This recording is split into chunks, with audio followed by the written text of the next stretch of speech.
Let's talk about Hamas in general. The hostages killed 48 to 72 hours before the Israeli troops got to their bodies. What does that tell you about Hamas killing them as the Israeli Defense Forces closed in on their location, and whether or not they ever had any actual intention of releasing those hostages alive? Well, I mean, that Hamas is demonic and barbaric is not news. What it does tell the Israelis, with the intelligence that they glean from this, is that Hamas learned from the fact that in recent weeks there were a number of successful hostage rescues, and it is believed that Yahya Sinwar, the Hamas commander, has basically issued new orders to the effect that if the captors feel like Israeli troops are nearby or about to come in, and they should kill the hostages.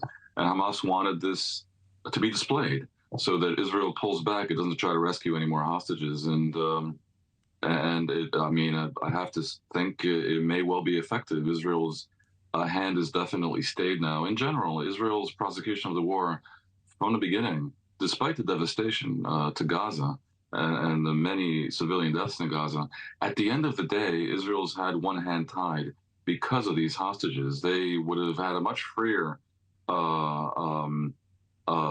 hand to go directly after the Hamas leadership if there had been no hostages. It's much understood that Sinwar himself is probably surrounded by hostages as human shields, and this is indeed a life insurance policy. So you can expect him to drive a very hard bargain in the context of any deal to give up the remaining alive hostages.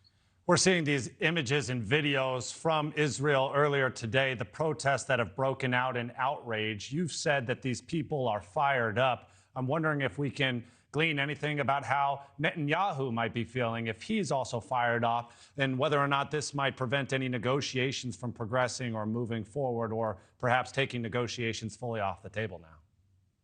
I don't think he would take them off the table because of the protest. The question is whether the protest would lead him to alter his position.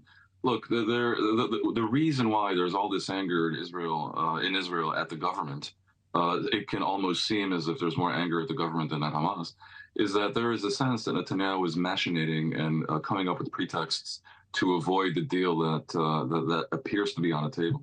And there are constant leaks from the Israel's negotiators themselves and from senior people in the military saying a deal is doable under the terms that Israel itself offered on in May, which President Biden outlined publicly on May 31st.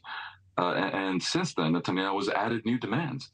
And the allegation is that these demands were expressly engineered to prevent a deal, because if there is a deal and the war ends, then it's understood in Israel that then begins the political repercussions and accounting for the debacle of October 7th. The extreme right has threatened to bring down his government because they don't want the war to end.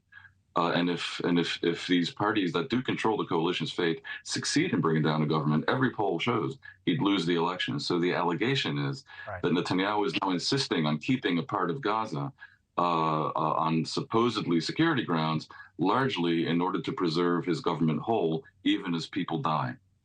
Thanks for watching. Go to joinnn.com to find NewsNation on your screen. And don't forget to click the red subscribe button below to get more of NewsNation's fact-driven, unbiased coverage.